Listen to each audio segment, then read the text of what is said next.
Agora que vocês já sabem somar, subtrair, sabem não, né? Relembraram somar, subtrair e dividir e multiplicar. É importante que eu reforce com vocês que é necessário que vocês saibam a tabuada. Por quê? Porque neste momento que eu vou deixar para vocês a divisão, e aí eu vou deixar só uma aula para isso, para vocês treinarem todo o resto e treinar a divisão também.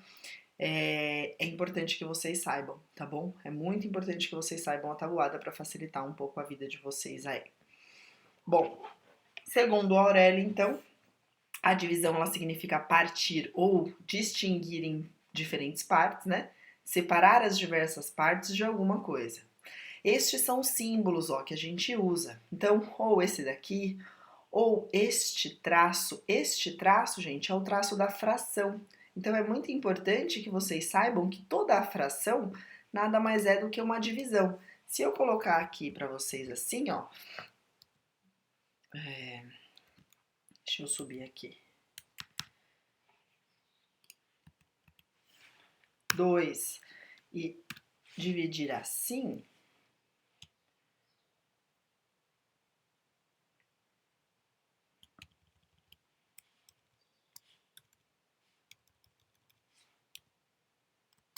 aqui fica meio feio, né? Eu não consigo colocar em fração mesmo.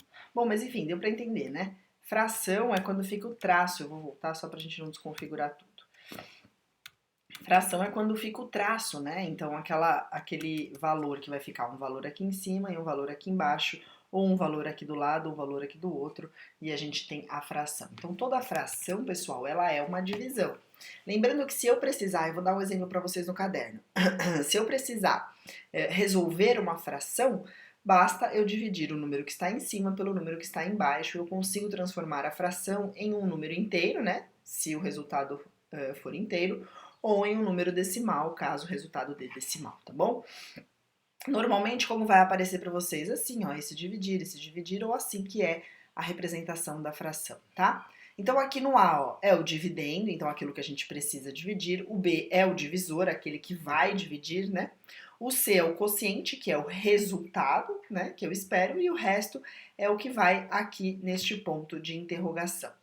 Quando a gente pega a divisão de um número pequeno assim, ó, ou dois números inteiros, não é tão difícil a gente entender. Então vamos lá. Aqui o 30 ele é o dividendo, ou seja, aquela parte que será dividida, o 4 é o divisor, o 7 é o resultado, ou quociente, e o resto é o 2, tá bom?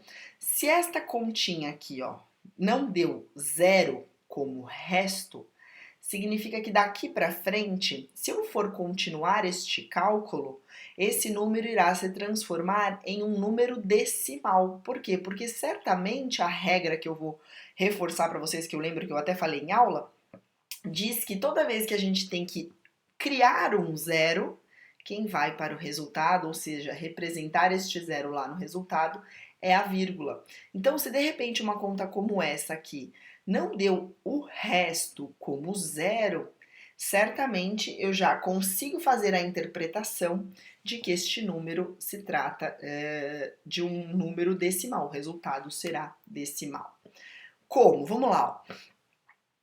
Eu vou dividir aqui 250 por 12, tá? Então eu fiz aqui para vocês entenderem. 250 por 12, então 250 é o número que vai ser dividido e quem fica dentro da chave é quem vai dividir. Toda vez que a gente tem um número muito grande, a gente precisa começar aqui da esquerda para a direita, e esse é o único caso de qual a gente começa da esquerda para a direita, né? Fazendo uma análise de quem será dividido por quem. Então, se eu pegar o número 2, eu vejo que 2 não dá para dividir por 12. Então, eu junto a chavinha aqui, ó, e pego o próximo número do lado. Aí eu vejo que 25, por isso que ele está em vermelho, já é divisível por 2, né? Eu divido 25 por 2, o meu quociente, ou seja, meu resultado é 2, né? Por quê? Porque 2 vezes 12 dá 24. 24 menos 25 sobra um resto de 1, certo? Sobra um resto de 1. Então, reparem, nós fizemos a primeira divisão deste número grande que a gente tem para dividir aí. Então, o que a gente descobriu? Que Quando a gente começou a dividir 250 por 12, eu obtive um resultado 2, ou seja, um quociente 2, e me restou 1 de resto. Porém, ainda falta a gente baixar o zero. Por que falta baixar o zero? Porque até o momento a gente só tinha feito a divisão do 25. Eu baixando este zero, eu tenho que ver se esse número é divisível ou não quando ele se junta ao resto da minha conta. Reparem que nesse momento eu estou com uma nova conta. Que conta é essa? Essa daqui, ó. 10 dividido por 12. Vejam, é uma nova conta. Este zero eu não posso esquecer que ele já era um zero da conta, ele já estava lá. Quando eu vejo que eu tenho que dividir 10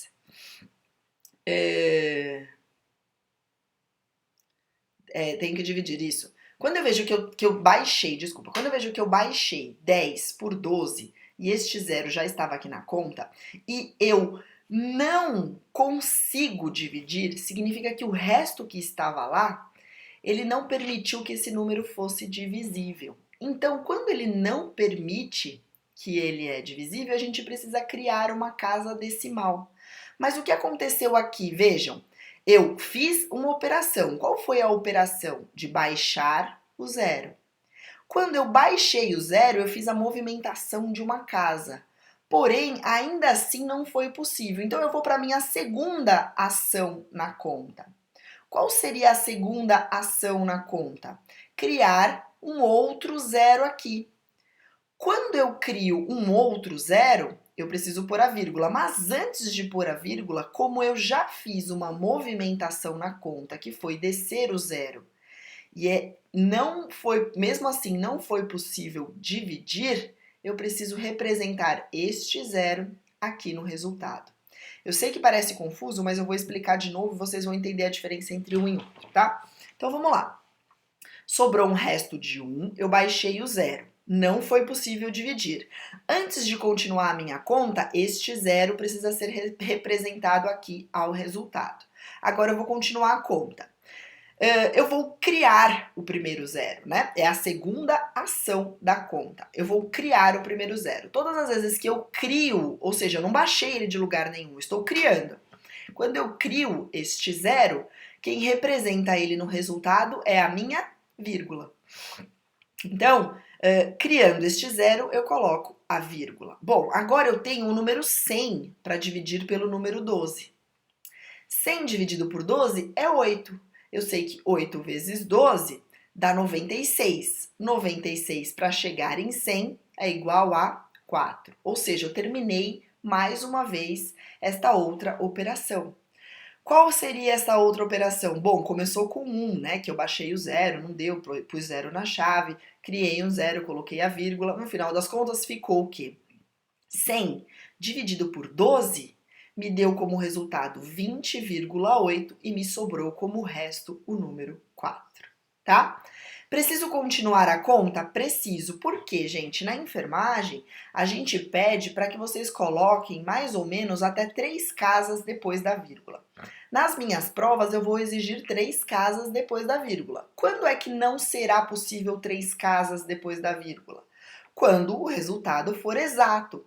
Então, se de repente, ao invés de 4 aqui, tivesse acabado em 0, o resto, né, fosse 0, significa que a conta teria terminado. Então, não dá para eu colocar 3 casas depois da vírgula. Infelizmente, a conta terminou. Aí é 0, vai ficar quantas casas for possível fazer. Mas todas as vezes que a conta puder continuar, eu preciso colocar até 3 casas depois da vírgula, tá bom? Que é o que a gente vai ver aqui. Então vamos lá.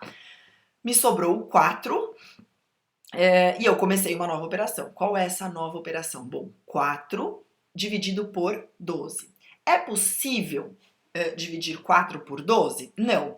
Tem algum número para baixar? Não. Então eu vou naquela regra que a gente aprendeu, que é quando eu crio o primeiro zero, eu preciso representar ele no resultado pela vírgula. Como o meu número já tem vírgula, eu não coloco nada, tá? Então, por isso que aqui eu dei continuidade direto com o número 3. Criei o zero, deveria pôr a vírgula, porque é o primeiro zero desta operação, mas já existe o zero lá no resultado. Então eu não vou, desculpa, já existe a vírgula lá no resultado, então eu não vou colocar nada, tá, gente? Aí eu dou continuidade à minha conta. Agora sim, ó, 40 dividido por 12 dá 3, por quê? 3 vezes 12, vamos fazer aqui, 3 vezes 12 é igual a 36. 36 menos 40 vai me sobrar um resto 4. Por que eu parei aqui e não coloquei o resto aqui para vocês? Porque vejam, se eu der continuidade a esta conta, sempre vai me restar 4 de resto e o valor do meu resultado, do meu quociente, também será sempre o mesmo, porque sempre resultará na conta 40 dividido por 12. Essa é a famosa dízima periódica. O que é dízima periódica? Se eu der continuidade nesta conta, ela vai continuar aqui, ó, 20,833333. Eu vou tentar mostrar no celular para ver se dá certo. Ó, colocando aqui no celular, vou tirar da luz. Ali, ó, dá para ver. Mesmo com reflexo dá para ver. Reparem que vai dar 20,83333333. Reparem que estes 3 que eu estou mostrando aqui, ó, todos estes 3 são dízimas periódicas, né? O que é a dízima periódica, gente? É quando o valor ele é repetido, né? Então tá lá, o 3 ele vai se repetir. E por que o 3 vai se repetir? Porque essa conta não vai ter fim nunca. Ela sempre vai me dar como resto o número 4, e aí eu vou sempre colocar um 0, eu vou sempre não representar ele mais no resultado porque a vírgula já tá lá, e eu vou sempre dividir isso por 3, tá? Então, quando eu chego numa situação como essa, preciso de 3 casas depois da vírgula? Se a professora exigir na prova, eu preciso, né? Mas neste caso eu já sei que é uma dízima periódica, então eu poderia parar por aí, tá bom? Bom, esse é o primeiro caso. Então, vamos lá. Eu vou só voltar com ele para a gente relembrar algumas regras para que a gente consiga firmar a regra. A primeira delas é: toda operação de divisão, ela termina quando eu tenho um valorzinho de resultado e provavelmente algum resto. Eu falo que aquela operação, uma divisão, ela vai ser dividida em várias operações. Eu nunca vou fazer uma divisão de uma vez só, né? Principalmente uma divisão de número decimal. Certamente ela vai precisar ser dividida em várias operações. Então, cada número que eu divido, quando eu obtenho um valor de quociente e um valor de resto, eu termino uma operação. Então, vamos de novo, ó. Eu comecei com o número 250 dividido por 12, né? É a minha primeira operação. Eu tenho 250 para dividir por 12. 2 não é possível dividir, eu juntei o 25, certo? 25 dividido por 12 me dá um quociente, ou seja, um resultado de 2, porque 2 vezes 12 dá 24. 24 para chegar em 25 sobra 1. Esta operação, pessoal, terminou. Por que eu falo que esta operação terminou? Porque eu dividi 25 por 12 e obtive como quociente, ou seja, como resultado 2 e como resto 1. Porém, a conta de dividir ainda não acabou, mas eu vou começar uma nova operação. Qual é esta nova operação? Bom, eu tenho que dividir o número 1 agora pelo número 12. Nesse momento, eu paro e olho para minha conta. Eu tenho algum número para baixar? Aqui, ó, tenho um número para baixar. Então, eu vou manter o número 1 aqui e vou baixar o 0. Quando eu baixo o 0 e analiso o valor a ser dividido, eu reparo que 10, que foi o que formou aqui, não é possível dividir por 12. Nesta operação já é a primeira ação que eu vou fazer. Qual é a primeira ação que eu vou fazer? Bom, o 1 já existia, a primeira ação desta nova operação é baixar o 0. Baixei o 0, não foi possível dividir, então eu vou para a segunda ação desta operação. Qual é a segunda ação desta operação? Bom, eu preciso criar alguma coisa aí para esse número se tornar divisível, certo? Porém, como eu já fiz uma ação, esta ação tem que ser representada aqui no resultado. Como que ela vai ser representada no resultado? Colocando o 0. Então, este 0 é porque eu baixei este 0, e mesmo baixando este 0, o número ainda não foi divisível, certo? Então eu baixei o zero, o número não é divisível, ele vem para o resultado. Aí eu vou continuar a conta com a segunda ação. Qual é a segunda ação? Bom, eu vou criar um zero. A regra não muda. Todas as vezes que eu criar o primeiro zero, vejam, aquele eu baixei, este eu vou criar. Todas as vezes que eu criar o primeiro zero, quem é representado no resultado é a vírgula. Então eu criei o primeiro zero, vou colocar a vírgula. Agora eu dou continuidade. 100 dividido por 12, eu sei que dá 8. Bom, como que eu sei que dá 8, gente? Isso daqui é tentativa e erro, tá? Eu preciso que vocês entendam que vocês vão ter que começar a fazer as multiplicações para entender e saber um pouco de tabuada para tentar facilitar a vida de vocês. Mas como que eu vou saber? Bom, eu vou multiplicando. 12 dividido por 6, tá? É pouco. 12 dividido por 7 é pouco. 12 dividido por 9. Passou muito. Multiplicado, gente, desculpa. 12 multiplicado por 6. É pouco. 12 multiplicado por 7, pouco. 12 multiplicado por 9.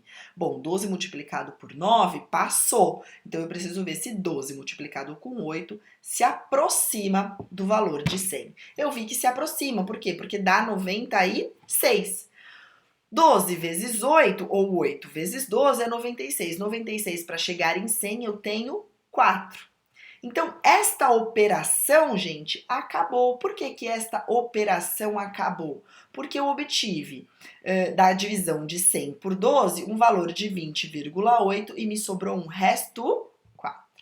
Reparem que eu falei que esta operação acabou. A conta de divisão acabou? Ainda não. Por quê? Porque a professora quer até 3 casas depois da vírgula. Só que eu vou começar a próxima operação. Qual que é a próxima operação? Bom, a próxima operação é 4 dividido por 12. Bom, é possível dividir 4 por 12? Não. Eu tenho um número para baixar? Não. Então eu vou àquela regra. Todas as vezes que eu crio o primeiro zero da operação, eu represento ele no resultado pela vírgula. Já tem vírgula no meu número? Já. Então eu não vou colocar nada, tá? Se não tivesse a vírgula, eu poria a vírgula. Como tem a vírgula, eu não coloco nada. Então vamos lá. Tendo já a vírgula aí, eu dou continuidade. Agora sim, ó, 40 dividido por 12 é possível? Sim. Vai dar 3. 3 vai dar 36 multiplicado por 12, né? 3 vezes 12 é 36 e vai sobrar o resto 4 de novo. Por que é que eu não dei continuidade aqui? Para explicar para vocês, assim como eu mostrei no meu celular, que se trata de uma dízima periódica, ou seja, se eu der continuidade nisso daqui, o resultado sempre vai ser 4, ou 3, eu vou sempre sobrar 4 como resto, e isso vai ser infinito, porque se trata de uma dízima periódica, sempre vai ser a mesma coisa. Beleza? Expliquei de novo. Bom, aqui, ó, é importante que a gente já aprenda também um outro conceito que eu deixei descrito aqui para vocês. Quando que vocês vão ver valores aproximados como este aí? Quando vocês estiverem fazendo aquilo que eu estou ensinando lá em Farmaco, que é o cálculo de gotejamento, que vocês já aprenderam as 4 fórmulas. Normalmente, os valores de lá dão valores assim, aproximados e quebrados como este aqui. Só que daí vamos raciocinar uma coisa. Pensa comigo. Se o valor de um gotejamento der 20,83, como é que eu faço para contar 20 gotas, por exemplo, mais 0,83 de outra? É possível? Não. Então existe um conceito matemático que diz que a gente pode, em algumas situações, fazer a aproximação deste valor. Qual que é a aproximação? O que é aproximar este valor? É fazer um arredondamento. Arredondamento do resultado. Então, se eu obtive 20,83 de resultado, e eu sei que eu tenho que fazer isso num gotejamento, por exemplo, eu posso fazer a aproximação. Então, aqui, ó, aproximando, eu tenho 20,83, que é aproximadamente, e aí vejam, gente, é importante eu usar este símbolo. É um símbolo de igual com o tio em cima. Este símbolo significa para quem está fazendo a leitura que se trata de um valor aproximado.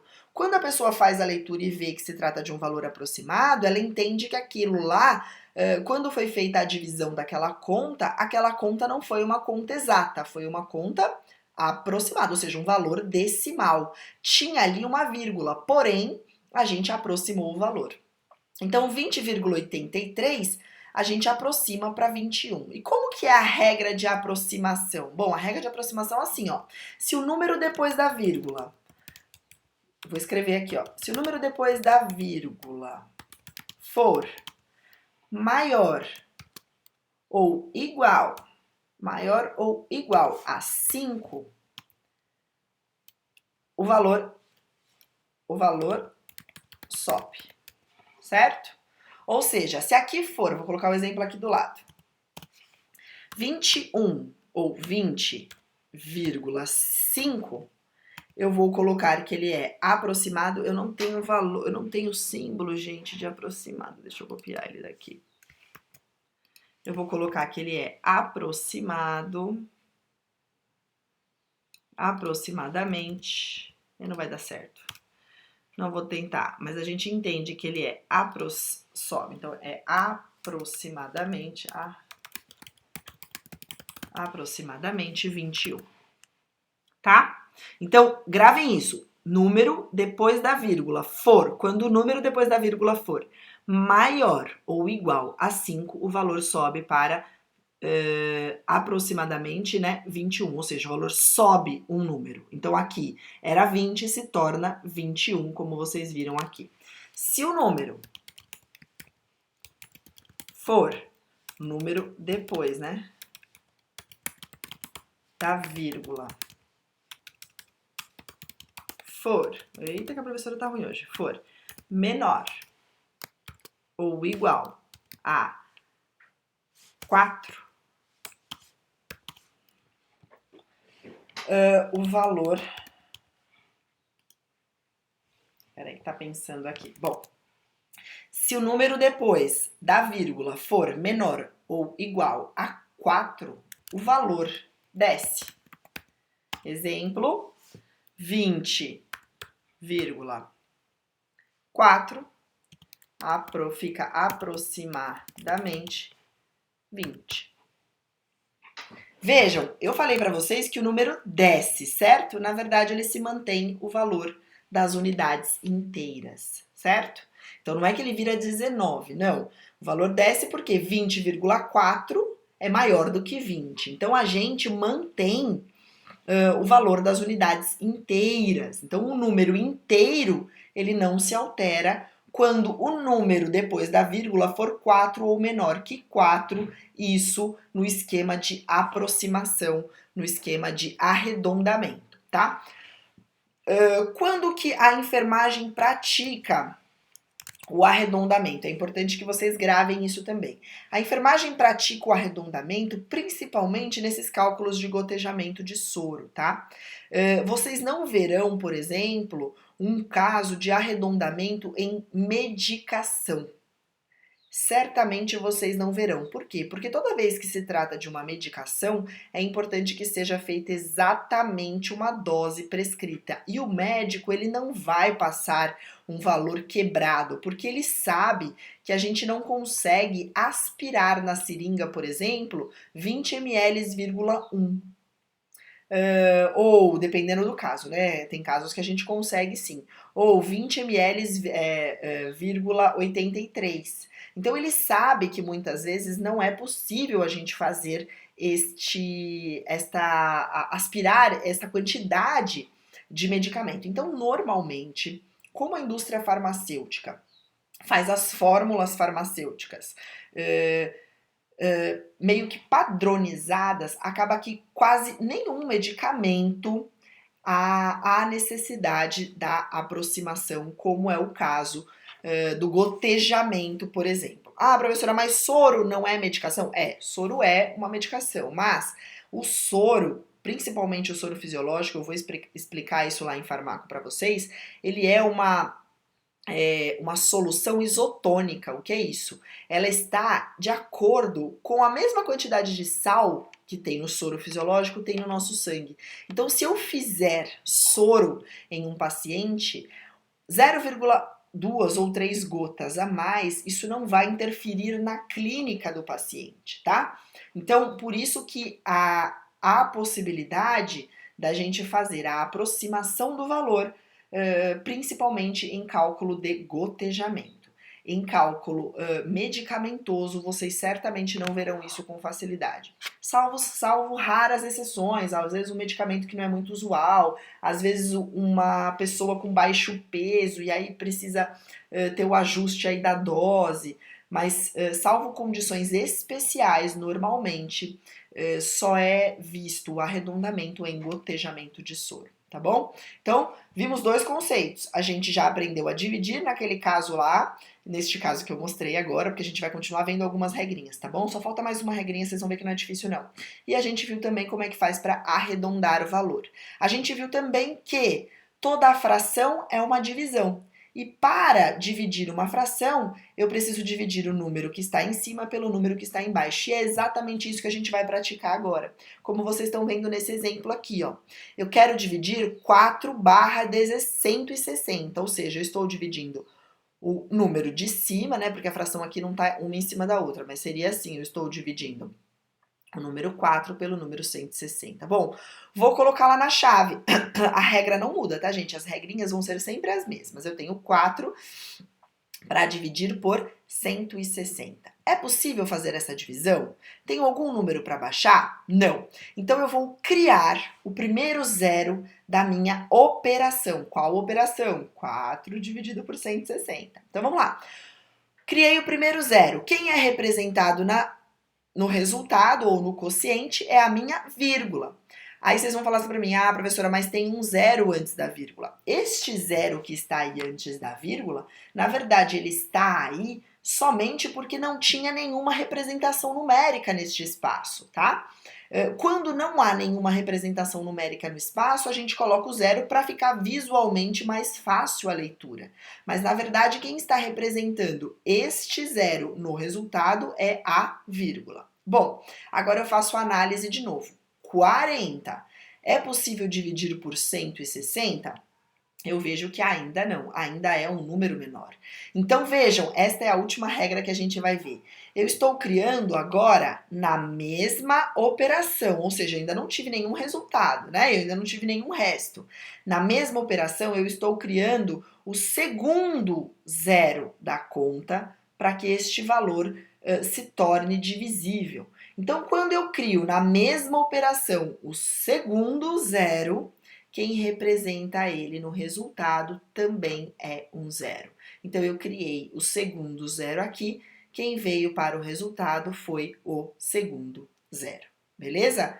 Então, eu tenho dois números, eu tenho duas regras, duas coisas representando estes dois zeros. O primeiro zero, quem está representando ele é a vírgula, e o segundo zero é o zero mesmo aqui, tá bom? Agora sim, ó, eu tenho 400 para dividir por 160. Bom, 400 dividido por 160, eu sei que dá 2. 2 vezes 160, 2 vezes 6, 12 dá 320, né? Vezes 2, 320, isso mesmo. 320 para chegar em 400, sobra 80. Então, vejam, acabou a minha operação. Por que acabou a minha operação? Porque eu obtive um resultado e um resto. Quando eu for calcular a nova operação, ou seja, eu for tentar dividir este resto, começa-se uma nova operação. Então, vamos fazer a leitura. Bom, 400 dividido por 160 me deu um valor de 0,02, né? E me sobrou 80 como resto. Porém, eu preciso continuar a conta. Por quê? Porque eu quero. A professora quer 3 casas depois da vírgula, que é esses 5 que vocês estão vendo aqui. Bom, eu vou então colocar comecei a nova operação e vou colocar o primeiro zero nela, porque 80 é possível dividir por 60? Por 160? Não. Então agora nesta nova operação eu estou criando o primeiro zero. Quando eu crio o primeiro zero, quem representa ele no resultado? A vírgula. Já tem vírgula? Já, então eu não coloco nada. Bom, 800 dividido por 160, eu sei que dá 5.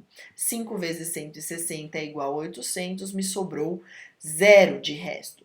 Eu preciso continuar essa conta? Não, por quê? Porque me deu um resto zero. Então eu sei que no final das contas, quando eu dividi 800 por 160, eu obtive aqui esse 0,025 e zero como resto, certo? Acabei a minha operação. Então qual é a primeira regra? A primeira regra é pensar e analisar. Volta lá. Bom, eu tenho um número para dividir. Eu tenho este número para dividir, porém eu ainda tenho um zero na conta. Se eu descer esse zero, né, este número, e não for divisível, o resto aqui, ó, que virou o novo dividendo, não for divisível, eu preciso representar este número que desceu aqui com zero, que foi o que nós fizemos aqui. Então essa é a primeira regra. Segunda regra, todas as vezes que eu criar, eu não desci, todas as vezes que eu criar o primeiro zero da operação, eu preciso representar este zero pela vírgula. E se nesta mesma operação, ao mesmo tempo, eu precisar criar o segundo zero, ele terá que ser representado por outro zero aqui no resultado, tá bom? Então essas três regrinhas, pessoal, vocês não vão esquecer nunca, tá? Eu vou dividir esse vídeo no meio só para ele não ficar muito longo. A gente vai, no próximo vídeo, aprender a fazer a divisão de números decimais, ou seja, números com vírgula. Eu já volto com vocês.